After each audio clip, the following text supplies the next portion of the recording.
காலை வேளையில கூட நம்ம தேவனை ஆராதிக்க போகிறோம், தேவனை மகிமைப்படுத்த போகிறோம். அல்லேலூயா.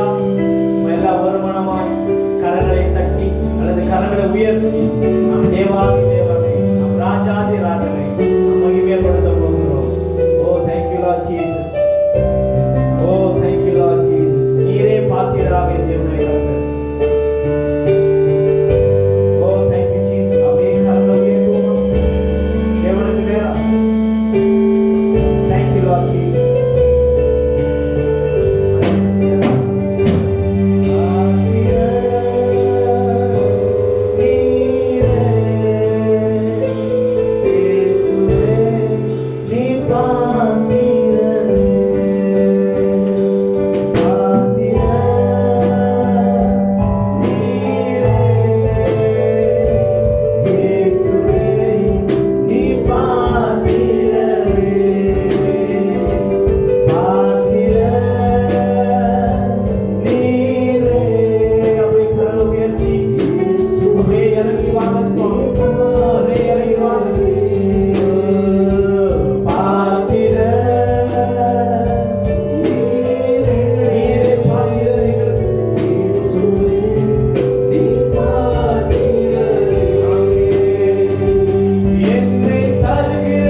மத்தியில் உலாவுகிற தேவனாகிய கர்த்தர். Thank you Lord Jesus. உடைய கரங்களை உயர்த்திக்கிட்டே இந்த பாடலை பாடுவோம். Thank you Lord Jesus. Thank you Lord Jesus.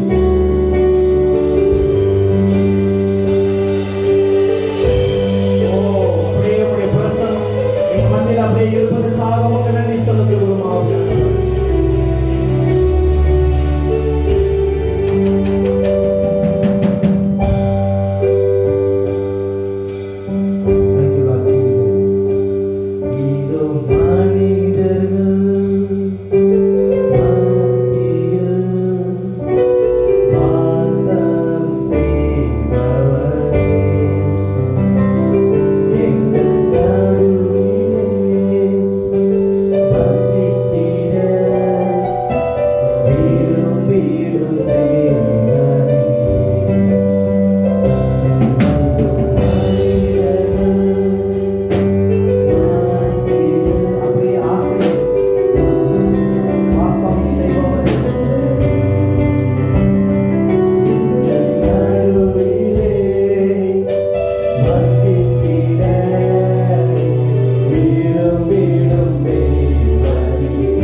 Yes.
என் மீது நீ அன்பு கொண்டவரானவர், எனக்காகவே சிலுவையில் எனக்காகவே பலியானீரே. ஓ thank you Lord Jesus, thank you Lord, oh thank you Lord. அப்படியே கரங்களை தட்டி பாடு. ஓ தேவ நாம மகிமைப்படட்டும் ஆண்டவரே. ஓ thank you Jesus.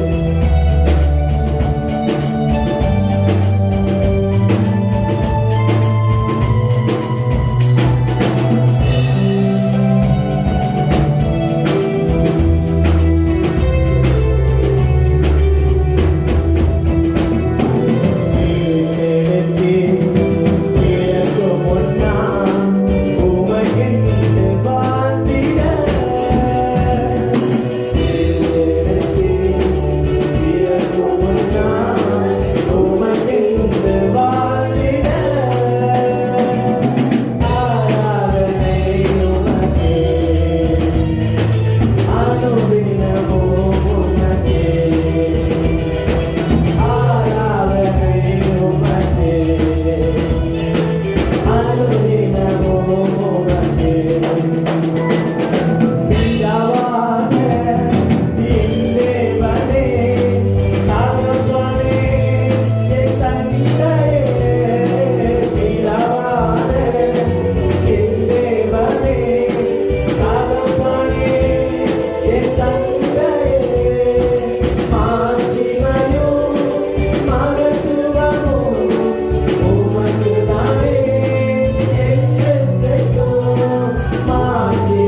Thank you Lord. Thank you Lord. Hallelujah. தேவனுடைய வார்த்தைக்கு நம்ம கடந்து போக போகிறோம். எல்லா உற்சாகமாய் கரங்களை தட்டி நம்ம சபையின் போதகர் ரெவரண்ட் டாக்டர் எட்வர்ட் நோனன் அவர்களை நல்ல உற்சாகமாய் கரங்களை தட்டி வரவேற்போம். Thank you Lord Jesus. கர்த்தருடைய பரிசுத்த நாமத்திற்கு ஸ்தோத்திரம். இந்த காலை வேளையிலே உங்களை மத்தியில் இருப்பதை குறித்து மிகுந்த சந்தோஷம் அடைகிறேன். குறிப்பாக இந்த பரிசுத்த ஓய்வு நாளிலே கர்த்தருடைய வார்த்தையை உங்கள் மத்தியிலே கொண்டு வருவதை குறித்து மிகுந்த மகிழ்ச்சி. இன்றைக்கு உங்கள் மத்தியில் விசுவாசியும் பரிசுத்த ஆவியானவரின் ஐக்கியமும் பரிசுத்த ஆவியானவரின் ஐக்கியமும் என்ற தலைப்பில் கர்த்தருடைய வார்த்தையை உங்களோட கூட நான் பகிர்ந்து கொள்ள விரும்புகிறேன். அதற்காக நான் எடுத்துக்கொண்ட வேத பகுதி அப்போஸ்தலருடைய நடவடிக்கைகள் 1ஆம் அதிகாரம் 8ஆம் வசனத்தை வாசிக்க கேட்போம். பரிசுத்த ஆவி உங்களிடத்தில் வரும்போது நீங்கள் பலன் அடைந்து எருசலேமிலும் யூதேயா முழுவதிலும் சமாரியாவிலும் பூமியின் கடைசி பரியந்தமும் எனக்கு சாட்சிகளாய் இருப்பீர்கள் என்றார். பரிசுத்த ஆவி உங்களிடத்தில் வரும்பொழுது நீங்கள் பலன் அடைந்து எருசலேமிலும் யூதேயா முழுவதிலும் சமாரியாவிலும் பூமியின் கடைசி பரியந்தம் மட்டும் எனக்கு சாட்சிகளாக இருப்பீர்கள் என்று ஆண்டவராக இயேசுநாதர் சொன்னதாக வேதாகமத்திலே நாம் பார்க்கிறோம். அப்ப தேவ ஆவியானவர் நம்ம இடத்துல வரும்பொழுது கர்த்தர் நம்முடைய ஊழியத்திற்கு அவர் சாட்சியாக அவர் காணப்படுவார் என்று வேதாகமத்தில் மிகவும் தெளிவாக இங்கே எழுதப்பட்டிருக்கிறது. இந்த பிரசங்க வாக்கியத்தை உங்களை மத்தியில் நான் கொண்டு வருவதற்கு மிக முக்கியமான காரணம் என்னவென்றால் ஒரு வசனத்தை நாம் வாசிப்போம். அப்போஸ்தலர் நடவடிக்கைகள் 1ஆம் அதிகாரம் 4-5 வசனத்தை வாசிக்க கேட்போம். அன்றியும் அவர் அவர்களுடனே கூடி வந்திருக்கும் போது அவர்களை நோக்கி, யோவான் ஜலத்தினாலே ஞானஸ்நானம் கொடுத்தான், நீங்கள் சில நாளைக்குள்ளே பரிசுத்த ஆவியினாலே ஞானஸ்நானம் பெறுவீர்கள். ஆகையால் நீங்கள் எருசலேமை விட்டு போகாமல் என்னிடத்தில் கேள்விப்பட்ட பிதாவின் வாக்குத்தத்தம் நிறைவேற காத்திருங்கள் என்று கட்டளையிட்டார். ஆண்டவராகிய இயேசு கிறிஸ்துவினுடைய வார்த்தையின்படி நீங்கள் பார்க்கும் பொழுது பரிசுத்த ஆவியானவருடைய ஐக்கியத்தை பெறும்படியாக அவர்கள் எருசலேமிலே காத்திருந்ததாக வேத வாக்கியங்களை நம்ம வாசிக்கிறோம். நீங்கள் உடனே இப்போ ஊழியத்தை செய்யுங்கன்னு சொல்லி ஆண்டவர் சொன்னாமல் நீங்கள் பரிசுத்தனுடைய அபிஷேகத்தை பெற்று கொண்ட பிற்பாடு தான் ஊழியத்தை செய்யணும் அப்படின்னு சொல்லி ஆண்டவராகிய தேவனுடைய நடத்துதல் இங்கு அப்போஸ்தலர்கள் காணப்பட்டதாக இங்கு நாம் பார்க்கிறோம்.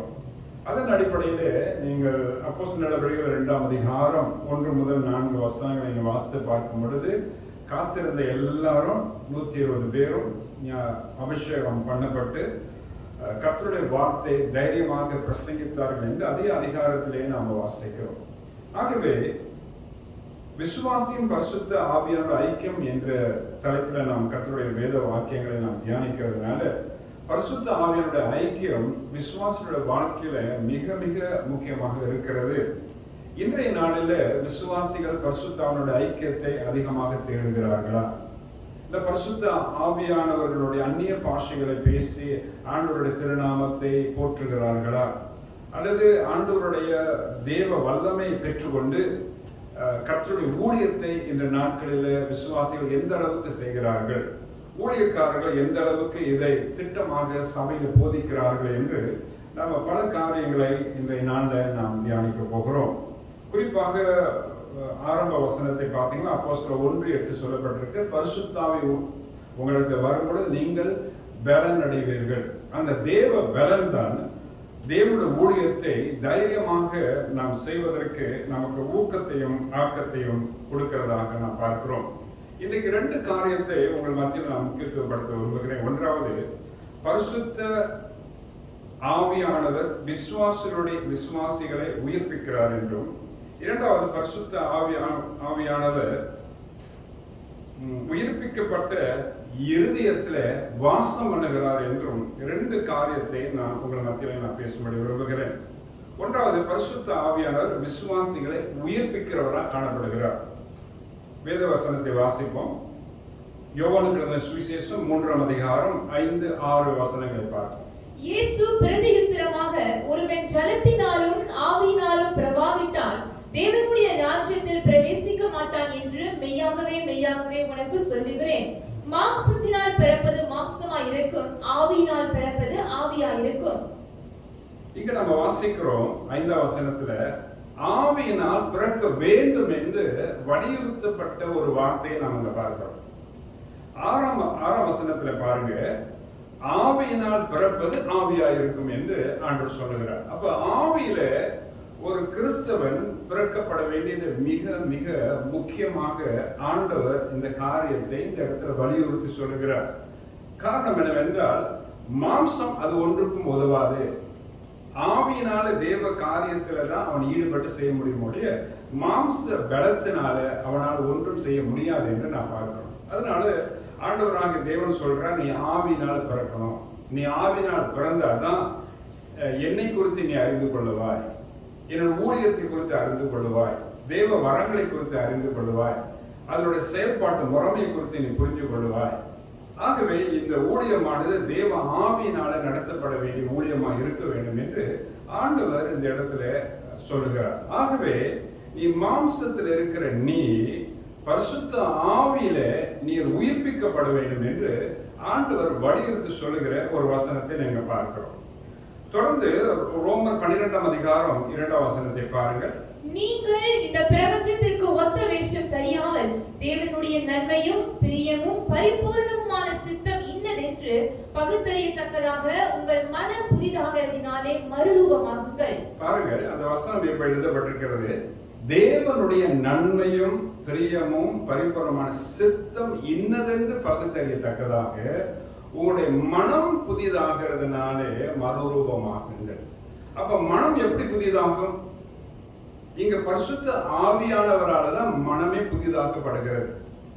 இந்த மனம் புதிதான பிற்பாடு தான் தேவனுடைய நன்மையும் பிரியமும் ஆண்டவருடைய பரிபூர்ண சித்தம் இன்னதென்று ஒரு விசுவாசி கண்டுபிடிக்க முடியும். அந்த விசுவாசி பரிசுத்த ஆவியினால உயிர்ப்பிக்கப்படாமல் இருக்கிற நிலை வரலையும் தேவ காரியத்தை செவ்வையாக அவன் புரிந்து கொள்ளவோ விளங்கிக் கொள்ளவோ முடியாது என்று வேத வாக்கியங்கள் ரொம்பவே தெளிவாக ஆண்டவர் நமக்கு சொல்லுகிறார். தொடர்ந்து 2 கொரிந்தியர் 3ஆம் அதிகாரம் 17ஆம் வசனத்தையும் பாருங்கள். கர்த்தரே ஆவியானவர், கர்த்தருடைய ஆவி எங்கேயோ அங்கே விடுதலையும் உண்டு. கர்த்தரே ஆவியானவர், கர்த்தருடைய ஆவி எந்த இடத்துல இருக்கிறாரோ அங்கதான் விடுதலை உண்டு. அப்படி என்றால் ஒரு கிறிஸ்தவன் விடுதலையோடு அவன் ஊழியத்தை செய்யக்கூடும் என்றால், இல்ல அவனை அண்டி வருகிற மக்களுக்கு விடுதலையும் சுகமும் ஆரோக்கியத்தின் பலத்தையும் கொடுக்கப்பட வேண்டும் என்றால் அவன் முதலாவது பரிசுத்த ஆவியினாலே அவன் உயிர்ப்பிக்கப்பட்டிருக்க வேண்டும். அப்பொழுதுதான் மரித்து போயிருக்கிற, அதாவது சரீரத்துல, அதாவது ஆவிக்குரிய நிலையில ஒரு மனுஷன் மரித்து போயிருப்பான் என்றால் அவனை தேவ ஆவியானவர் கொண்டு உயிர்ப்பிக்க முடியும். அப்படிப்பட்ட சத்துவத்தின் வல்லமை உனக்குள்ள இருக்கிறது. ஆகவேதான் ஆண்டவர் ரொம்பவே தெளிவா சொல்றாரு, நீ நிச்சயமாக நீ பரிசுத்த ஆவியில நீ உயிர்ப்பிக்கப்பட வேண்டும் என்று மிகவும் தெளிவாக சொல்லி ஒரு ஊக்கத்தையும் ஆக்கத்தையும் கொடுத்து உற்சாகம் ஊட்டுகிறார். தொடர்ந்து 2 கொரிந்தியர் 2 பேதுரு 1ஆம் அதிகாரம் 3-4 வசனத்தை பாருங்கள். 2 பேதுரு 1ஆம் அதிகாரம் 3-4 வசனங்கள். தம்முடைய மகிமையினாலும் காருண்யத்தினாலும் நம்மை அழைத்தவரை அறிகிற அறிவினாலே ஜீவனுக்கும் தேவ பக்திக்கும் வேண்டிய யாவற்றையும் அவருடைய திவ்ய வல்லமையானது நமக்கு தந்தருளியதுமன்றி இச்சையினால் உலகத்தில் உண்டான கேட்டுக்கு தப்பி திவ்ய சுபாவத்திற்கு பங்குள்ளவர்களாக பொருட்டு மகா மேன்மையும் அருமையுமான வாக்கு தத்தங்களும் அவைகளினாலே நமக்கு அளிக்கப்பட்டிருக்கிறது. இந்த 3-4 வசனத்தினோட சுருக்கத்தை பார்ப்போம். ஆண்டவர் சொல்றார், பரிசுத்த ஆவியுடைய திவ்ய வல்லமையை நீ பெற்று அனுபவிக்கணும் முதலாவது. 2வது, உலகத்தின் கேட்டுக்கு நீ அப்பதான் தப்ப முடியும் என்று சொல்ற. பரிசுத்த ஆவியோட திவ்ய வல்லமை ஒரு மனுஷனுக்குள்ள இருக்கக்கூடாத வரலையும் அவனை உலக கேட்டுக்கு அவனால் தப்பித்துக் கொள்ளவே முடியாது. உலகம் அவனை ஜெயிக்க ஆரம்பிக்கும். அப்பொழுது இவன் சரியான ஒரு கிறிஸ்தவ வாழ்க்கை வாழ முடியாது. அப்புறம் பிற்பாடு ஆண்டவர் சொல்றாரு, திவ்ய சுபாவத்துக்கு நீ உட்பட வேண்டும் என்று சொல்றாரு. அப்ப 3 காரியத்தை இந்த வசனத்துல சொல்றாரு பாருங்க. இந்த 3ஆம் வசனம் 4ஆம் வசனம். 1வது, பரிசுத்தாவினுடைய திவ்ய வல்லமை நீ பெற்று அனுபவிக்கணும். இந்த வல்லமை உலகத்தின் கேட்டுக்கு உன்னை விடுதலையாக்கும். பிற்பாடு திவ்ய சுபாவம் உடையவனாக நீ மாறப்படுவாய். ஆகவே யாரெல்லாம் பரிசுத்தாவினுடைய இந்த அபிஷேகத்தின் வல்லமையினால் உயிர்ப்பிக்கப்படுகிறார்களோ அவர்களுக்குள்ளாகத்தான் இப்படிப்பட்ட ஒரு மாறுதல் வர முடியும். இல்லாவிட்டால் அந்த ஒருபோதும் அவர்களுக்குள்ள மாறுதல் வரவே முடியாது. மாம்ச பிரயாசத்தினால ஆண்டவருக்கு ஊழியம் செய்ய முடியாது. ஆகவேதான் ஆண்டவர் சொல்றார், பரிசுத்தாவினுடைய திவ்ய வல்லமை முதலாவது பெற்றுக்கொள், இரண்டாவது உலகத்தின் கேட்டுக்கு நீ தப்பணும், மூன்றாவது திவ்ய சுபாவம். திவ்ய என்ற வார்த்தையினுடைய பொருள் என்ன? தெய்வீக சுபாவம். கடவுள் உனக்கு கொடுக்கிற சுபாவம் உனக்குள்ள வரும். அப்பொழுது மாத்திரமே நீ தேவனுடைய ஊழியத்தை திட்டமாக செய்ய முடியும் என்று ஆண்டவர் இந்த இடத்தில் பேசுகிறார்.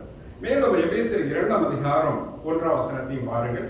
அக்கிரமங்களினாலும் பாவங்களினாலும் மரித்தவர்களாயிருந்த உங்களை உயிர்ப்பித்தார். அக்கிரமங்களினாலும் பாவங்களினாலும் மரித்தவர்களாய் இருந்த உங்களை உயிர்ப்பித்தார். அக்கிரமம், பாவம். இந்த பூமியில உள்ள மக்கள் இப்படிப்பட்ட நிலைமையில சிக்கப்பட்டிருக்கிறார்கள். அக்கிரமத்தினாலும் பாவத்தினாலும் அது மரித்து போய் கிடக்கிறான் பாருங்க. அவன் உயிர்ப்பிக்கப்படலைன்னா அந்த அக்கிரமத்திலும் பாவத்திலும் மரித்தவர்களாக இருந்த உங்களை ஆண்டவராகிய தேவன் உங்களை உயிர்ப்பித்தார். எப்படி உயிர்ப்பிக்க முடியும்? பரிசுத்தாவினுடைய வல்லமை கொண்டுதான் ஒரு மனுஷனை உயிர்ப்பிக்கப்பட முடியும். அப்ப ஆவியில மரித்து போன மனுஷனை பரிசுத்தாவின் துணை கொண்டுதான் அவனை உயிர்ப்பித்து அவன் மேல கொண்டு வர முடியும். ஆக தேவ காரியத்தை நீங்கள் வரும் பொழுது நீங்கள் உங்களுடைய சுய பிரயாசத்தினாலோ உங்களுடைய மாம்ச சக்தியினாலோ ஆண்டவருடைய ஊழியத்தை ஆண்டவருக்காக செய்யவே முடியாது. ஒரு விசுவாசியானவன் விசுவாச வாழ்க்கையை மனுஷீக பிரகாரமா அவனுடைய சரீர சக்தியை கொண்டு ஆண்டவருக்காக வாழவே முடியாது. ஆகவேதான் அவனை பார்த்து ஆண்டவர் சொல்றாரு, நீ விசுவாசியா இருக்கிற நீ பரிசுத்த ஆவியானவரால் நீ உயிர்ப்பிக்கப்படணும். நீ உயிர்ப்பிக்கப்பட்டால்தான் நீ தேவனுக்கு உகந்த ஒரு நல்ல ஒரு ஊழியக்காரனா இருக்க முடியும், அல்லது ஒரு விசுவாசியா இருக்க முடியும் என்று கர்த்தர் பேசுறார். ஆமென். ஆகவே அக்கிரமங்களினாலும் பாவங்களால் மரித்தவர்களாய் இருந்த நம்மை ஆண்டவர் உயிர்ப்பிக்க வேண்டியது மிக மிக அவசியமா இருக்கிறது. அது மாத்திரமல்ல, ஆவியானவர் எப்படியெல்லாம் நம்மளை உயிர்ப்பிக்கிறார் என்று இன்னும் சில வசனங்களை ஆதாரமாக கொண்டு உங்களோட நான் பேச இருக்கிறேன். யோவான் 6ஆம் அதிகாரம் 63ஆம் வசனத்தை வாசித்து பாருங்க. ஆவியை உயிர்ப்பிக்கிறது மாம்சமானது ஒன்றுக்கும் உதவாது. நான் உங்களுக்கு சொல்லுகிற வசனங்கள் ஆவியாயும் ஜீவனாயும் இருக்கிறது. ஆவியை உயிர்ப்பிக்கிறது, மாம்சம் ஒன்றுக்கு உதவாது என்று ரொம்பவும் அழுத்தமா திருத்தமா கர்த்தர் இந்த இடத்துல உயிரோட்டமா பேசியிருக்கிறார். அப்ப ஆவிதான் உயிர்ப்பிக்கும். அப்ப பரிசுத்த ஆவியானவரை யார் தெய்வமாக கொண்டிருக்கிறார்களோ, இல்ல பரிசுத்த ஆவியானவருடைய ஐக்கியத்தில் யாரெல்லாம் இருக்கிறார்களோ அவர்கள் தான் உயிர்ப்பிக்கப்பட முடியும். மாம்சமானது ஒன்றுக்கும் உதவ. ஆகவே நீங்கள் உயிர்ப்பிக்கப்பட வேண்டும் என்றால் பரிசுத்த ஆவியாக தேவன் தான் உங்களை உயிர்ப்பிக்க வேண்டும் என்று ஆண்டவர் தெளிவாக சொல்லுகிற வார்த்தையை நாம் இங்க பார்க்கிறோம். தொடர்ந்து 2 கொரிந்தியர் 3:6 பாருங்க. புது உடன்படிக்கையின் ஊழியக்காரராய் இருக்கும்படி அவரே எங்களை தகுதி உள்ளவர்களாக்கினார். அந்த உடன்படிக்கை எழுத்துக்கு உரியதாய் இராமல் ஆவிக்குரியதாய் இருக்கிறது. எழுத்து சொல்லுகிறது, ஆவியோ உயிர்ப்பிக்கிறது. அந்த உடன்படிக்கை எழுத்துக்குரியதாய் இராமல் ஆவிக்குரியதாய் இருக்கிறது என்று சொல்றார். அப்ப இந்த ஆவிதான் மனுஷனை உயிர்ப்பிக்கும். இந்த வசனத்தை கொண்டு பாருங்கள், நமக்காக ஆண்டவர் ஒரு வார்த்தையை கொடுப்பார் என்றால் அது உயிர்ப்பிக்கிற வார்த்தையாக உங்களுக்குள்ள மாறும். நீங்க வேத பகுதியை வாசித்துக் கொண்டே வரும் பொழுது ஒரு குறிப்பிட்ட வேத வசனம் உங்களுடைய உள்ளத்துல அப்படியே பேசுகிறது போல நிற்கும். அந்த வசனம் தான் உயிர்ப்பிக்கிற வசனமாக உங்களோட வாழ்க்கை மாற்றக்கூடியது. இப்படிப்பட்ட இந்த ரேமா என்று சொல்லப்பட்ட இந்த வசனம் உங்களுக்குள்ள இருக்கணுமே, இது உங்களுக்குள்ள கிரியை செய்யணுமே. அப்ப கிரியை செய்யும்படியாக உங்களை ஆண்டவருக்கு நீங்கள் ஒப்பு கொடுத்து வசனத்தை வாசித்து பாருங்க. முதலாவது நீங்கள் பரிசுத்தாவுடைய அபிஷேகத்தை பெற்றுக்கொள்ளணும். அபிஷேகத்தை பெற்றுக்கொண்ட நீங்கள் ஆவியானவர் நிறைவு கொண்டு கர்த்தருடைய வேதத்தை வாசிங்க. அப்படி வாசிக்கும் போது அந்த குறிப்பிட்ட வேத வசனம் உங்கள் உள்ளத்துல கடவுள் பேசுவார். அந்த பேசப்பட்ட வசனம் அது ஆவியாகவும் ஜீவனாகவும் உங்களுக்குள்ள கிரியை செய்யும். அது உங்களுக்குள்ள பெரிய மாற்றத்தை உண்டு பண்ணி உங்களோட வாழ்க்கை ஆண்டவருக்கு உகந்த ஒரு வாழ்க்கையாக முற்றிலுமாக நிரப்பப்பட்டது. பிற்பாடு நீங்க ஜீவிக்கும் பொழுது கர்த்தருக்கு உகந்த ஒரு நிலைமையில நீங்க வாழ ஆரம்பிச்சிருவீங்க. காரணம் என்னவென்றால் நீங்க மாம்ச பலத்தில் அல்ல, பரிசுத்த ஆவியான துணை கொண்டு வசன அடிப்படையில் கர்த்தர் உங்களை உயிர்ப்பித்திருக்கிறார். Price the Lord. இதை குறித்து இன்னும் சற்று ஆழமாக உங்களோட கூட நான் பேசும்படியாக நான் விரும்புகிறேன். அதாவது பரிசுத்த ஆவியினுடைய பலத்தினால திருவசனம் பிரசங்கிக்கப்படும் பொழுது அந்த பிரசங்க வாக்கியங்களை நீங்க கேட்டு உணர்வடையும் பொழுது உங்களோட வாழ்க்கை முற்றிலுமாக மாறப்படுகிறது என்று உங்களோட கூட நான் பேச போகிறேன். 1 கொரிந்தியர் 2ஆம் அதிகாரம் 5ஆம் வசனத்தை வாசிக்க கேட்போம். என் பேச்சும் என் பிரசங்கமும் மனுஷ ஞானத்திற்கு உரிய நய வசனம் உள்ளதாய் இராமல் ஆவியினாலும் பலத்தினாலும் உறுதிப்படுத்தப்பட்டதாய் இருந்தது. இங்கு பார்க்கிறோம், என் பேச்சும் என் பிரசங்கமும் ஆவிக்கேற்ற பலத்தினால் உறுதிப்படுத்தப்பட்டிருக்கிறது என்று எழுதப்பட்டிருக்கிறது. அது மாம்ச பலத்தினால வந்தது அல்ல. அப்ப நன்றாக இந்த பொருள் விளக்குது பாருங்க. நமக்கு ஒருவேளை நீங்க பிரசங்கியாக இருப்பீர்கள் என்றால் இந்த 1 கொரிந்தியர் 2ஆம் அதிகாரம் 5ஆம் வசனத்தின்படி உங்கள் பிரசங்கம் சாரம் உள்ளதாகவும் பலன் உள்ளதாகவும் பரிசுத்த ஆவியானுடைய வல்லமை கொண்டு நீங்க இந்த வசனத்தை நீங்க எடுத்து பேசணும். அப்புறம் இந்த வசனத்தை பேசுறதுக்கு முன்னாடி பரிசுத்த ஆவியான துணை கொண்டு ஆவியானவர் நீரே என்னை நடத்துங்க ஆண்டவரேன்னு சொல்லி தெய்வ சமூகத்தை காத்திருந்து ஜெபிச்சுட்டு வந்து நீங்க கர்த்தர் வார்த்தை பேசி பாருங்க. நீங்க பேசுற வசனம் கேட்கிற உள்ளங்கள் எல்லா உள்ளங்களையும் தைக்க ஆரம்பிக்கும். அதுதான் அவங்க இடத்துல சரிப்படும். உங்களோட மாம்ச பலத்துல நீங்க எவ்வளவுதான் பேசி பாருங்களேன், ஒன்றுமே நடக்காது. ஆனா ஆவியான ஒரு பலன் கொண்டு பரிசுத்த ஆவியான நீரே என்னை துணை கொண்டு பேசுங்கப்பான்னு சொல்லி நீங்க ஒருவேளை பிரசங்கியாரா இருந்து ஆவியான துணை கொண்டு கர்த்தருடைய ஆவியான பிடித்து கொண்டு நீங்க பேசி பாருங்க. நீங்க பேசுகிற வசனம் சாராம்சம் உள்ள வசனம், அது மக்கள் மத்தியில் கடந்து போகும். அப்ப இங்க எழுதப்பட்டிருக்கு பாருங்க, என் பேச்சு பிரசங்கமும் அது ஆவியினாலும் பலத்தினாலும் உறுதிப்படுத்தப்பட்டிருக்கிறது. அப்படிப்பட்ட வாக்கியத்தின் மூலமா தான் மக்கள் மனம் திரும்புவார்கள். நம்ம சொந்த பிரயாசத்துல எவ்வளவோ பேசினால் ஒண்ணு நடக்காது. நீங்கள் நாம கையில வச்சிருக்கிற பரிசுத்த வேதாகம் பரிசுத்த ஆவியானவரால் நமக்கு கொடுக்கப்பட்டது. அப்படிப்பட்ட அந்த வசனத்தை ஆவியானவர் துணை கொண்டு நீங்க பேசாம இருக்கிற பட்சத்துல நீங்க எப்படி இந்த வசனம் கிரியை செய்யும்? அது மனுஷர்கள் மத்தியில் அது மாம்ச பிரகாரமா தான் போகுமே ஒழிய அது ஒன்றுமே வேலை செய்யாது. அந்த வசனம் வேலை செய்யாம போறதுக்கு நாம தான் காரணமா இருக்கோம். அப்ப நீங்க பரிசுத்தாவோட அபிஷேகம் பெற்றுக்கொண்ட ஊழியக்காரரா நீங்க என்ன செய்யணும்? பரிசுத்த ஆவியானவருடைய பிரசனத்துக்குள்ள நீங்கள் இருந்து அவருடைய ஐக்கியத்துக்குள்ள இருந்து அவருடைய பலனை பெற்றுக்கொண்டு பிற்பாடு கர்த்தருடைய வார்த்தை பேசும் பொழுது அது சாரமுள்ள வசனமாக மக்கள் மத்தியில் கடந்து போகும். ஆகிய பவுல் சொல்றாரு, என் பேச்சும் என் பிரசங்கமும் ஆவியினாலும் பலத்தினாலும் உறுதி பண்ணப்பட்டிருக்கிறதுன்னு சொல்றாரு. ஆகவே இதை கேட்கிற உள்ளங்கள் எல்லாம் உடையும், சரியில்லாத ஒரு இருதயங்கள்லாம் சரி பண்ணப்படும், காயப்பட்ட உள்ளங்கள் எல்லாம் ஸ்திரம் பண்ணப்படும். ஆண்டவர் அவர்களை ஆவியினால குணமாக்கி அவர்களை ஆசீர்வதிப்பேன் என்று இந்த வசனத்தின் ஊடாக சொல்லியிருக்கிறார். தொடர்ந்து யாக்கோபு 1ஆம் அதிகாரம் 18ஆம் வசனத்தில் சொல்ற வார்த்தையும் பாருங்கள். அவர் சித்தம் கொண்டு தம்முடைய சிருஷ்டிகளில் நாம் முதல் பலன்களாவதற்கு நம்மை சத்திய வசனத்தினாலே ஜெனிப்பித்தார். ஆவியானவர் சத்திய வசனத்தினால நம்மை ஜெனிப்பித்தார். ஜெனிப்பித்தார் என்ற உயிர்ப்பித்தார்னு அர்த்தம். ஒரு உயிர் கொடுத்தார். அப்போ ஒரு மனுஷன் இந்த பூமியில உலக காரியத்துல மூழ்கி போய் உலக பிரச்சனைக்குள்ள வாழ்ந்து கொண்டிருக்கிற மனுஷன் அவன் உள்ளமெல்லாம் உலகமா தான் இருக்கு. ஆனா அவனுக்கு ஆவிக்குரிய வார்த்தை தேவை. அது ஜீவன வல்லமயமாக அவனுக்குள்ள கடந்து போய் அவனுடைய வாழ்க்கை தலைகீழாக மாற்றக்கூடியதாக இருக்க வேண்டும் என்றால் சத்திய வசனத்தை கொண்டு அவன் ஜெனிப்பிக்கப்பட வேண்டும். அப்பொழுதுதான் அவனுக்குள்ள ஒரு மாற்றமே வரும். அப்ப ஆவியானவர் தான் அவனை மாற்றுகிறார் என்று இந்த வசனம் ரொம்பவே தெளிவா சொல்லப்பட்டிருக்கு பாருங்க. ஆக நம்மளுடைய சுய பிரயாசம் இந்த இடத்துல வீணா போகிறது. அப்ப ஆவியானவர் துணை கொண்டு நாம பேசுகிற வசனம் மனிதர்களை மாற்றுகிறது, மறுபடியும் உருவாக்குகிறது, அவர்களை ஜெனிப்பிக்கிறது, கிறிஸ்துக்குள்ள பரிசுத்த ஆவியானவருக்குள்ள மறுபடியும் பிறக்கும்படி செய்கிறது என்று ரொம்பவே அழகாக கடவுள் இங்கு சொல்லுகிறார். 1 பேதுரு 1ஆம் அதிகாரம் 23ஆம் வசனம் சொல்லுகிறதை கவனியுங்கள்.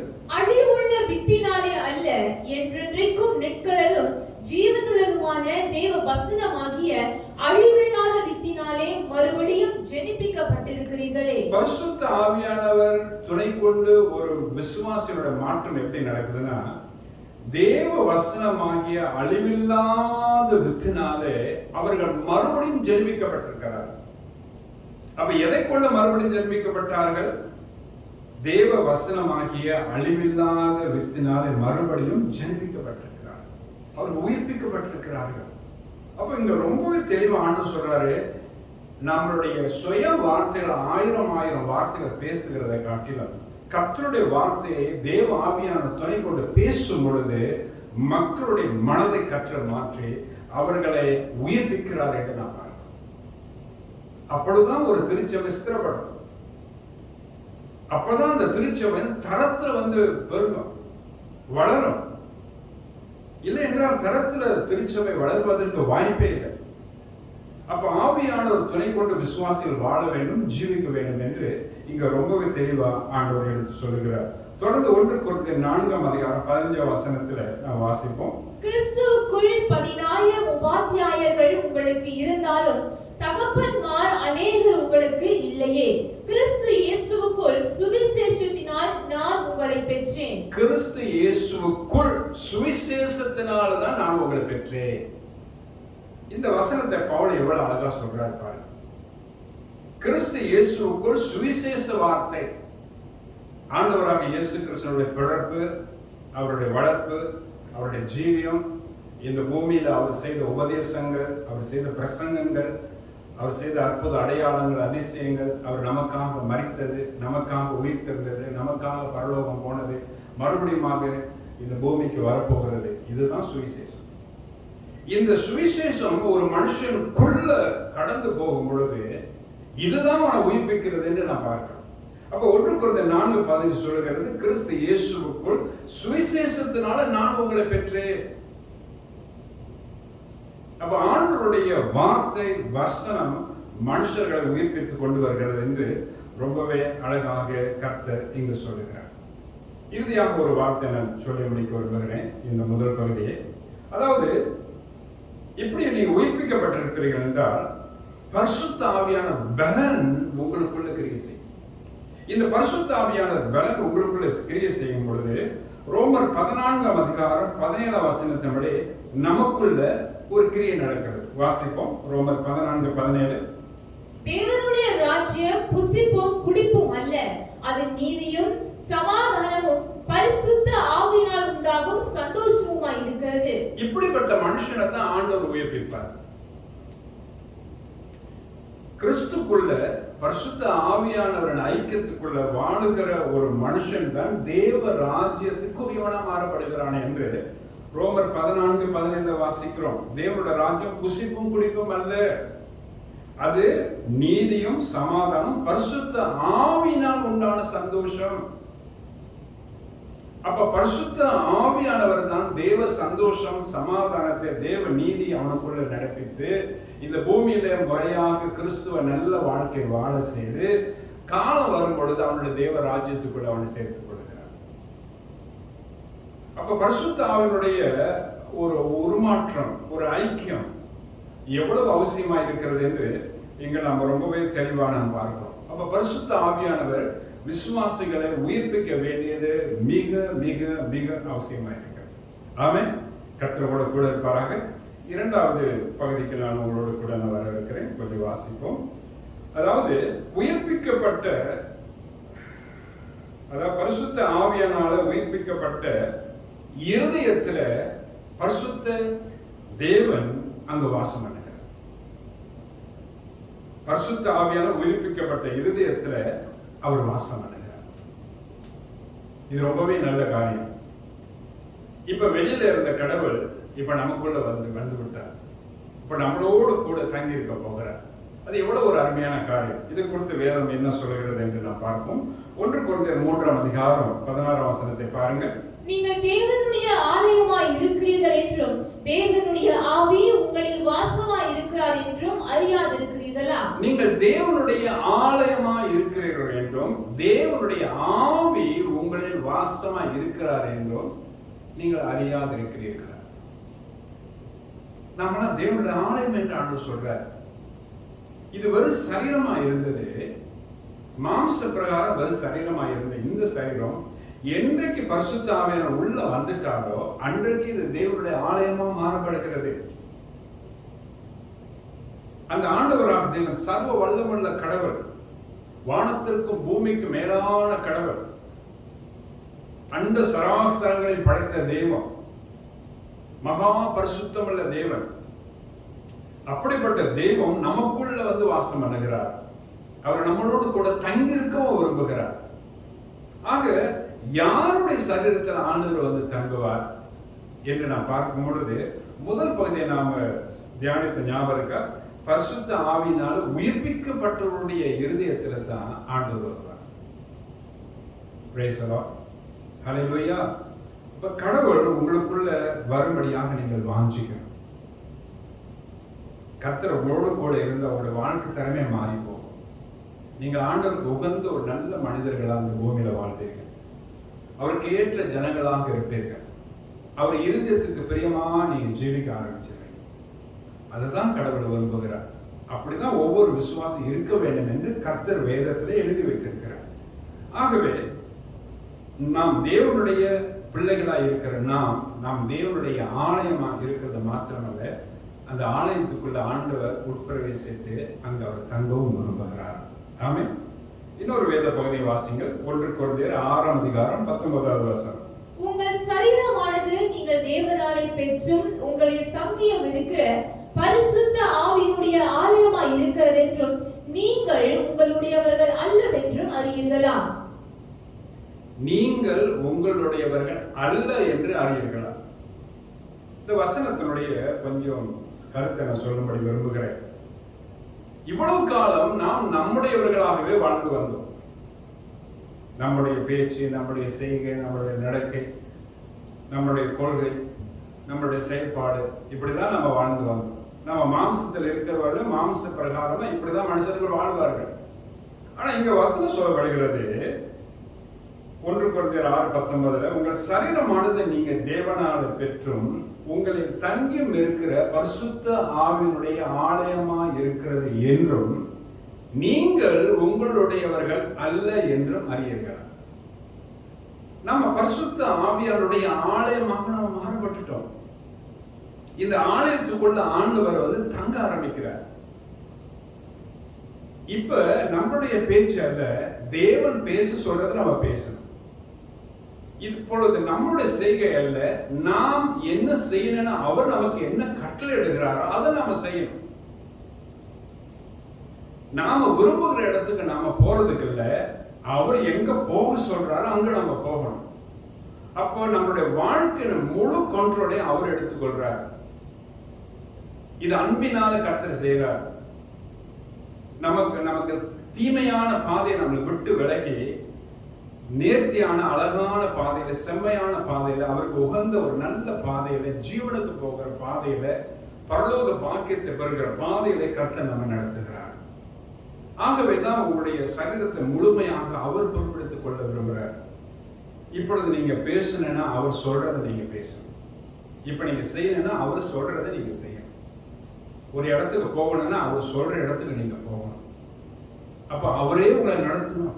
ஏனென்றால் அவர் உங்களுடைய சரீரத்தை தேவ ஆலயமாக கருதி அவர் உங்க சரீரத்துக்குள்ளே தங்கிவிட்டார். இன்னொரு வேத பகுதி பாருங்கள். யோவானுக்கு எழுதின சுவிசேஷம் 14ஆம் அதிகாரம் 17ஆம் வசனத்தை பாருங்கள். உலகம் அந்த சத்திய ஆவியானவரை காணாமலும் அறியாமலும் இருக்கிறபடியால் அவரை பெற்றுக் கொள்ள மாட்டாது. அவர் உங்களுடனே வாசம் பண்ணி உங்களுக்குள்ளே இருப்பதால் நீங்கள் அவரை அறிவீர்கள். அவர் உங்களுக்குள்ளே வாசம் பண்ணி உங்களுக்குள்ளே இருப்பதால் நீங்க தான் அவரை அறிவீர்கள். அவர் உங்களுக்குள்ளே வாசம் பண்ணுகிறவர், அவர் உங்களுக்குள்ளே இருக்கிறவர். அவர் உங்களுக்குள்ளே வாசம் பண்ணி உங்களுக்குள்ளே இருப்பதால் நீங்கள் அவரை அறிவீர்கள். ஆவியாகிய தேவன் உங்களுக்குள்ளே இருக்கிறார் என்பதை நீங்கள் அறிந்து கொள்வீர்கள். நாம் தேவனுடைய பிள்ளைகளாக இருக்கிறோம் என்று ஆவியானவர் தாமே நம்முடைய ஆவியுடன் கூட சாட்சி கொடுப்பார். அவர் நம்முடைய இருதயத்தில் வந்து தங்கி விடுவார், நம்மளோடு கூட இருப்பார். Praise the Lord. Hallelujah. இந்த மகிமையான காரியத்துக்குள்ள நம்ம எல்லாம் வரணும். அப்படி வரும்படியாக உங்களுடைய வாழ்க்கை முற்றிலுமா ஒப்புக் கொடுக்கணும். அப்படிப்பட்ட இருதயத்தின் மேல ஆண்டவர் ரொம்பவே பிரியமுள்ளவராக இருக்கிறார். அப்ப பரிசுத்த ஆவியானவர் உங்களுடைய இருதயத்தில் அவர் வாசம் பண்ண விரும்புகிறார். அவர் உங்களுக்குள்ளே வாசம் பண்ண விரும்புகிறார். ஆமென். ஹல்லேலூயா. ஆக இப்படிப்பட்ட நல்ல காரியம் உங்களுக்குள்ள நடக்க வேண்டும் என்று தேவன் பிரியப்படுறார். இது எத்தனை விசுவாசிகள் வாஞ்சிக்கிறீங்க? இப்படிப்பட்ட பலத்தோடு நீங்கள் வாழணும், இப்படிப்பட்ட ஐக்கியத்தோடு வாழணும், ஆண்டவரே உங்களோட வாழ்க்கையை முழுமையா பொறுப்பெடுக்கணும்னு சொல்லி எவ்வளவு பேருக்கு அந்த ஆசை உண்டு? அப்ப உயிர்ப்பிக்கப்பட்ட இருதயத்துல ஆவியானவர் வாசம் பண்ணுகிறதாக நாம் பார்க்கிறோம். தேவன் வாசம் பண்ண உங்களுடைய சரீரம், அந்த சரீரத்தை பரிசுத்த குலைச்சலாக மாற்றிடக்கூடாது என்று ஆண்டவர் ரொம்பவே எச்சரித்து ஒரு வார்த்தை சொல்ல விரும்புகிறார். காரணம் என்னவென்றால் அவர் வாசம் பண்ணுகிற இடம், அங்கு பரிசுத்த குலைச்சலுக்கு இடமே இல்லை. ஒரு சிலர் தங்களுடைய மன விருப்பத்தின்படி வாழுகிறதுனால, மனமோனபடி ஜீவிக்கிறதுனால பரிசுத்த குலைச்சல் அங்கு வந்து விடுகிறது. ஆண்டவருடைய ஆலயமாக இருக்கிற இந்த சரீரமானது அது கெட்டு போகிறது. தொடர்ந்து ஆண்டவர் அந்த சரீரத்தில் வாசம் பண்ண இருக்க முடியாம அந்த சரீரத்தை விட்டு போயிடுவார். ஏன்னா நீங்க அவருடைய ஆவியில துக்கப்படுகிறதுனால.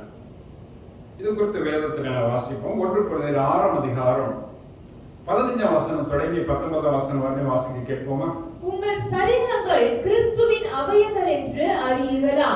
அப்படி இருக்க நான் கிறிஸ்துவின் அவயங்களை வேசியின் அவைகளாக்கலாமா? அப்படி செய்யலாகாதே. வேசியோடு இசைந்திருக்கிறவன் அவளுடனே ஒரே சரீரமாய் இருக்கிறான் என்று அறியீர்களா? இருவரும் ஒரே மாம்சமாய் இருப்பார்கள் என்று சொல்லி இருக்கிறதே. அப்படியே கர்த்தரோடு இசைந்திருக்கிறவனும் அவருடனே ஒரே ஆவியாய் இருக்கிறான். பாருங்க, 2 காரியத்தை சொல்றது. வேசியனோடு இணைந்திருக்கிறவன் வேசியின் சரீரத்தோடு இணைந்திருக்கிறான். அவன் சரீரத்தினால அவன் கெட்டு போகிறான் என்று எழுதுகிறான். கர்த்தரோடு இணைந்திருக்கிறவன் கர்த்தரோடு தன் ஆவியில் இணைந்திருக்கிறான். ஆமென். அப்ப ஆண்டவர் விரும்புகிறது என்னவென்றால் நீங்கள் அவரோடு கூட வாசம் பண்ணி அவரோடு கூட இருக்கணும். அவர் உங்களோடு கூட இருக்க ரொம்பவே பிரியப்படுறார். உங்களோட முழு அவயவங்களும் அவர் சொல்லுகிற பிரகாரமா நடக்கணும்னு சொல்லி ஆண்டவர் ரொம்ப பிரியப்படுறார். இப்படிப்பட்ட அந்த பிரியத்துக்குள்ள எத்தனை விசுவாசிகள் உள்ள வந்திருக்கிறாங்க? இப்படிப்பட்ட பிரியத்துக்குள்ள எத்தனை விசுவாசிகள் தங்களை ஒப்பு கொடுத்திருக்கிறார்கள்? ஆண்டவர் உங்களை தீமையான வழியில கொண்டு போக அவர் உங்களை சரீரத்தை பொறுப்பெடுக்கல. பரிசுத்த வழியில, தேவனுக்கு பிரியமான வழியில, ஆண்டவர் உகந்த வழியில நீங்கள் வாழணும், நீங்க ஜீவிக்கணும், நீங்க பேசணும், நீங்க நடக்கணும், நீங்க போகணும், நீங்க வரணும் அப்படின்னு சொல்லிட்டு ஆண்டவருக்கு பிரியம். அதனாலதான் அவர் முழுமையா உங்களை பொறுப்படுத்திக் கொள்ள விரும்புகிறார். உங்க சரீரத்தை முழுமையா அவர் ஆட்கொள்ள விரும்புகிறார். இது குறித்து இன்னொரு வசனத்தை வாசிப்போம். 2 கொரிந்தியர் 6ஆம் அதிகாரம் 16 வசனத்தை பாருங்க. 2 கொரிந்தியர் 6:16. தேவனுடைய ஆலயத்திற்கும் விக்கிரகங்களுக்கும் சம்பந்தம் ஏது? நான் அவர்களுக்குள்ளே வாசம் பண்ணி அவர்களுக்குள்ளே உலாவி அவர்கள் தேவனாய் இருப்பேன், அவர்கள் என் ஜனங்களாய் இருப்பார்கள் என்று தேவன் சொன்னபடி நீங்கள் ஜீவனுள்ள தேவனுடைய ஆலயமாய் இருக்கிறீர்களே.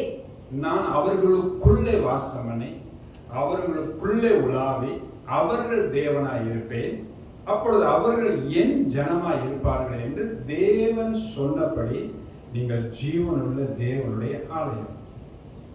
அப்ப கடவுளுடைய மன விருப்பம் அவர் உங்களுக்குள்ளே வர விரும்புகிறார், அவர் உங்களுக்குள்ளே உலாவ விரும்புகிறார். உங்களுடைய வாழ்க்கை தரம் முழுமையா அவர் பொறுப்படுத்திக் கொள்ள விரும்புகிறார். உங்களுடைய ஆவி, உங்களுடைய ஆத்மா, உங்களுடைய சரீரம் முழுவதும் தேவனுக்கே சொந்தமாக வேண்டும் என்று கர்த்தர் விரும்புகிறார். இந்த சரீரத்தை நாம் எந்த விதத்திலும் நாம் கெடுத்துக் கொள்ளக்கூடாது. இந்த சரீரத்தை முழுமையா ஆண்டவருக்கே நாம் ஒப்புக் கொடுக்கணும். காரணம் என்னவென்றால், அவர் நமது சரீரத்தில் வாசம் பண்ண விரும்புகிறார். மாம்ச எண்ணங்களுக்கு, சிந்தனைகளுக்கு நாம் உட்பட்டு ஆட்கொண்டு வாழக்கூடாது. கலாத்தியர் 5ஆம் அதிகாரம் வசனம் 19, 20, 21 வசனத்தை நீங்கள் படி பார்த்தீங்கன்னா 17 விதமான மாம்ச கிரியைகளுக்கு மனுஷர் உட்படுவார்கள். உபச்சாரம், வேசித்தனம், அசுத்தம், காம விகாரம், விக்கிர ஆராதனை, பில்லிசூரியம், பகைகள், விரோதங்கள், வைராக்கியங்கள், கோபங்கள், சண்டைகள், பிரிவினைகள், மார்க்க பேதங்கள், பொறாமைகள், கொலைகள், வெறிகள், களியாட்டுகள் என்று 17 விதமான பாவ கிரியைகளை அங்கே லிஸ்ட் போட்டு காட்டப்பட்டிருக்கிறார். இப்படிப்பட்ட கிரியைகளை செய்கிறவர்கள் தேவனுடைய ராஜ்யத்தில் பிரவேசிக்க மாட்டார்கள். அப்ப ஆண்டவர் பரலோக ராஜ்யத்தில் உங்களை கொண்டு போகத்தான் அவர் ரொம்பவே பிரியப்படுறார். நீங்கள் காலம் முழுவதும் இந்த பூமிக்குரியவர்களாக வாழ்ந்து பூமிக்குரியவர்களாகவே ஜீவனம் பண்ணி இந்த பூமியில அழிய கர்த்தர் அவர் விருப்பம் கிடையாது. ஒரு வசனத்தை நாம் தியானத்தை ஞாபகம் உண்டு அவங்களுக்கு. 1 கொரிந்தியர் 4ஆம் அதிகாரம், ரோமர் 14ஆம் அதிகாரம் 17ஆம் வசனத்தை நாம் தியானித்தோம். தேவனுடைய ராஜ்யம் புசிப்பும் குடிப்பும் அல்ல, அது நீதியும் சமாதானம் பரிசுத்த ஆவியினால் உண்டான சந்தோஷம் என்று நான் வாசித்தேன். அப்ப தேவன் அவருடைய தேவ சந்தோஷத்தினால உங்களை உருமாற்றம் செய்து நீங்கள் நீதி உள்ள சமாதானம் உள்ள வாழ்க்கை வாழ்ந்து பிற்காலங்களில் நீங்கள் அந்த பூமியை விட்டு மறிக்கும் பொழுது தேவனுடைய லோகத்துக்கு கர்த்தர் உங்களை கொண்டு போகிறார். அப்ப தேவ சந்தோஷத்தை நீங்க பூரணமாக நீங்க அனுபவிக்க இப்படிப்பட்ட நிலையில நீங்கள் மாறுதல் அடைய வேண்டியது அவசியமா இருக்கிறது. 2 காரியங்களை நாம் தியானித்தோம் இந்த காலை வேளையிலே. ஒன்றாவது, பரிசுத்த ஆவியானவர் அவர் உயிர்ப்பிக்கிறார் என்றும், இரண்டாவது, பரிசுத்த ஆவியானவர் உயிர்ப்பிக்கப்பட்ட இருதயத்தில் வாசம் பண்ணுகிறார் என்றும் நாம் தியானித்தோம். ஆகவே உங்களுடைய வாழ்க்கை முற்றிலுமாக பரிசுத்த ஆவியானவருக்கு ஒப்புக் கொடுங்க. யாரெல்லாம் பரிசுத்த ஆவியுடைய அபிஷேகம் பெறாது இருக்கிறீர்களோ, ஒரு சிலருக்கு பரிசுத்த ஆவியின் அபிஷேகம் என்றால் என்ன என்று கேட்பார்கள். நீங்கள் அப்போஸ்தலர் நடவடிக்கைகள் 2ஆம் அதிகாரம் 1 முதல் 4 வசனத்தை நீங்கள் வாசித்து பாருங்கள். அதில் அழகான ஒரு விளக்கம் பரிசுத்த ஆவியுடைய அபிஷேகம் என்றால் என்ன என்று எழுதப்பட்டிருக்கிறது. அப்போ பரிசுத்த ஆவி உங்களிடத்தில் வரும், தேவ ஆவியானவர்கள் நிரப்புவார். நீங்கள் அந்நிய பாஷைகளை நீங்கள் பேச ஆரம்பிப்பீர்கள். இந்த பாஷைகள் உங்களுக்கு நல்ல ஒரு தைரியத்தையும் ஒரு உற்சாகத்தையும் ஒரு பலனையும் உங்களுக்குள்ள கொண்டு வரும். இதுதான் பரிசுத்த ஆவியானவருடைய வல்லமையின் அபிஷேகம். இதெல்லாம் ஆரம்ப வசனத்தில் நாம் தியானித்தோம். பரிசுத்த ஆவியினுடைய வரும்போது நீங்கள் பலன் அடைந்து, நீங்கள் 1 கொரிந்தியர் 14ஆம் அதிகாரம் 2ஆம் வசனத்தை வாசித்து பாருங்கள். அந்நிய பாஷை பேசுகிறோம், ஆவியில ரகசியங்களை பேசினாலும் அவன் பேசுகிறது ஒருவன் அறியாது இருக்கிறபடியால் அவன் மனுஷனிடத்தில் பேசாமல் தேவனிடத்தில் பேசுகிறான். அதே 1 கொரிந்தியர் 14ஆம் அதிகாரம் 4ஆம் வசனத்தை வாசித்து பாருங்கள். அப்படி பேசுகிறவர் தங்களுக்கு தாங்களே பக்தி விருத்து உண்டாக பேசுகிறார்கள். அப்ப இது எவ்வளவு ஒரு அவசியம் என்பதை நீங்கள் தியானித்து பாருங்கள். 1 கொரிந்தியர் 14ஆம் அதிகாரம் 18ஆம் வசனத்தில் பவுல் சொல்றாரு, உங்களை எல்லாரிலும் நான் அதிகமான பாஷைகளை பேசுகிறேன், அதற்காக என் தேவனை சோஸ்தரிக்கிறேன் என்று சொல்றேன். அதிகமா பாஷைகளை பேசுறாரு, அந்நிய பாஷைகள். அவருக்கு தெரிஞ்சிருச்சு, நான் பேசும் பொழுது நான் ஆண்டவரோடு கூட நான் கிட்டி சேருகிறேன், தேவனோடு கூட நான் ஐக்கியப்படுகிறேன், நான் பிதாவாகிய தேவனோடு நான் முகமுகமா பேசுகிறேன், அவரோடு கூட நான் ஐக்கியப்படுகிறேன், நான் ஐக்கியத்தில் வளர்கிறேன், எனக்குள்ள அந்த விசுவாச அளவு பெறுகிறது. இதெல்லாம் எழுதப்பட்டிருப்பாங்க. எனக்குள்ள அந்த வல்லமை இருக்கிறது, நான் வல்லமையோடு பிரசங்கிக்க இந்த அபிஷேகம் எனக்கு தேவை. வியாதியஸ்தர் வரும் பொழுது அவர்கள் தொடும் பொழுது தேவ வல்லமை அவர்களுக்குள்ள இறங்கி அவர்களை சுகப்படுத்த இந்த வல்லமை அவசியம். அசுத்தாவின் வல்லமையினால் கட்டப்பட்டு வருகிற மக்களுக்கு விடுதலை கொடுக்க இந்த அபிஷேகம் எனக்கு வேணும். இதெல்லாம் அவர் அறிந்திருந்தார். இப்படிப்பட்ட ஊழியத்தை தான் பரிசுத்த பவுல் செய்தார். இதே ஊழியத்தை தான் இன்றைக்கு நாமளும் செய்யணும். அப்ப நம்ம செய்ய வேண்டும் என்றால் இந்த 2 முக்கியமான காரியத்தை நீங்க கைக்கொள்ளணும். ஒன்றாவது, பரிசுத்த ஆவியானவர் உங்களை உயிர்ப்பிக்க வேண்டும். இரண்டாவது, பரிசுத்த ஆவியானவர் உயிர்ப்பிக்கப்பட்ட இருதயத்துக்குள்ள வாசம் பண்ணுகிறாரே, அதை நீங்கள் அறிந்து கொள்ள வேண்டும். அவருடைய ஐக்கியத்தை நீங்கள் நாட வேண்டும், தேட வேண்டும். கர்த்தர் என்றென்று உங்களோடு கூட இருந்து உங்களை திட்டமாக நடத்துவார். நீங்கள் ஒருவேளை தேவனோட ஊழியக்காரராக இருக்கலாம், அல்லது விசுவாசியாக இருக்கலாம், யாராக இருந்தாலும் சரி, இந்த ஐக்கியத்தை நீங்கள் விட்டுவிடவே கூடாது. இது உங்களை அதிகமாக தேவ காரியத்தில் இன்னும் முன் செல்ல ஒரு உந்துதல் சக்தி போல கலந்து கொண்டே இருக்கும். தேவன் என்ன நோக்கத்துக்காக உங்களை தெரிந்து கொண்டாரோ அந்த தேவ நோக்கம் நிறைவேற வரலையும் இந்த பரிசுத்த ஆவியானவங்களை விடவே மாட்டார். அப்படிதான் பவுல் ஊழியத்தை செய்தார். ஓட்டத்தை ஓடினார், அது ஜெயமாக ஓடி முடித்தார். அந்த அளவுக்கு பரிசுத்த ஆவியானவர் அவரோடு இருந்து கிரியை செய்தார்.